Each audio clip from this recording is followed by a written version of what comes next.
My next question, Prasad, is you've been instrumental in building a world class Badminton Academy with Pulela Gopichand.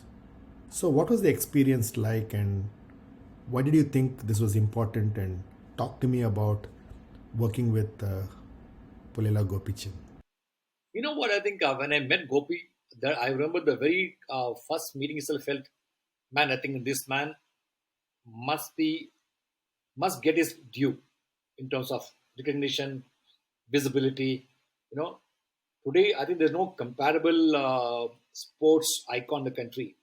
For whatever worth you talk about the cricket, I think this person, I think the last count brought about 45 medals for the country.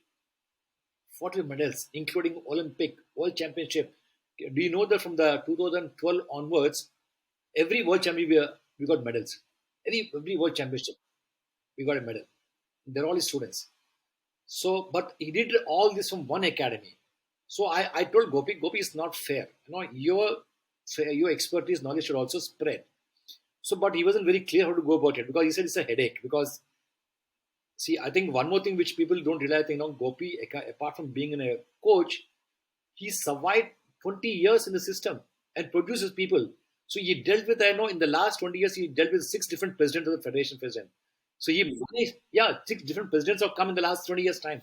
So he had to also manage these people to ensure the team selection, teams go, entries, they play, getting the money to even travel. Okay, now they're a little more comfortable. Even till 5 years back, they had to fight for tickets, they had to fight for accommodation. I'll give you a small anecdote, Swami. In 2018, I think I went to All England Championship with Gopichand and the entire Indian team. I went with them. So they're staying. So I stayed in the same hotel where they're staying. Second day, I came back to the hotel, and we all came back, and I saw Sindhu stretching herself in the corridor after the match, in the corridor with the trainer because the rooms are too small. So I felt so embarrassed. So I told them, okay, I'm going to book a separate room at my cost, post life's cost, separate room for the players to stretch. Can you imagine? By the time she's already a Olympic silver medalist, she's your pride of the country. She's stretching in in the corridor. Whereas the other teams are staying in a Hyatt, whatever. We stayed in this small hotel because this is a budget they have. So I tell Gopi, please spread your net wider. So they give, for example, so far entire talent came from close to Hyderabad. Because that's how you set up the cake. All the guys, they're all Telugu guys, or Srikanth, Sai Praneeth, all these guys are VP. So nice, I think. So he finally convinced him. Luckily, then UP government has built a fantastic sports complex, and in Greater Noida, almost in 45 acres, 260 crores spending, and a spectacular stadium they built. So that time, the IS officer whom we approached, a very enthusiastic guy. So he agreed readily. He said, I'll give you the entire stadium for you guys to make your academy here. And normally, as a government plan, this protocol, they're supposed to do through the RFP and now for a tender based. But he said, in this case, because it's Gopichand, he said, I will waive off all this. I'll give it to you straight. We'll go straight to the MOU. So we signed up. And I'm telling you, it's like you got to see it. It is a 60,000 square feet stadium, 70 feet tall roof, 4,500 feet seater capacity, fully air conditioned. And they built 15 courts for us.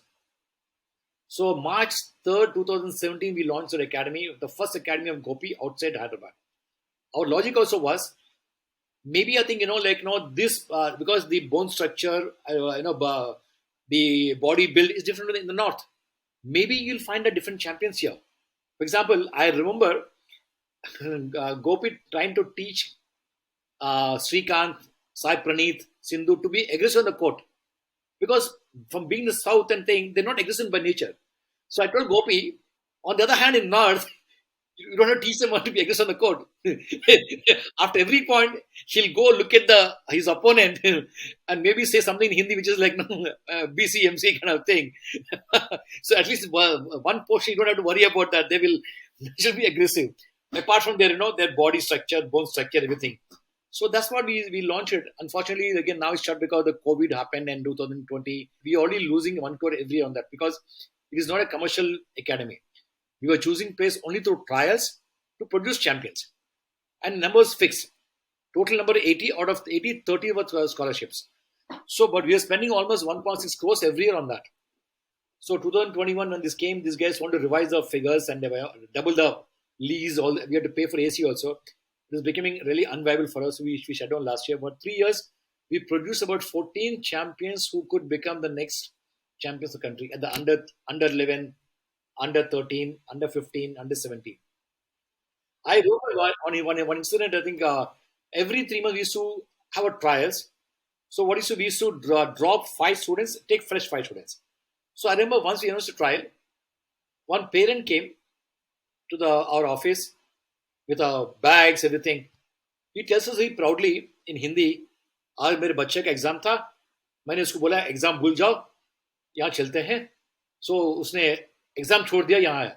I said, पागल है क्या? Like, no, why are you doing that? No, you should at least let the exam be over.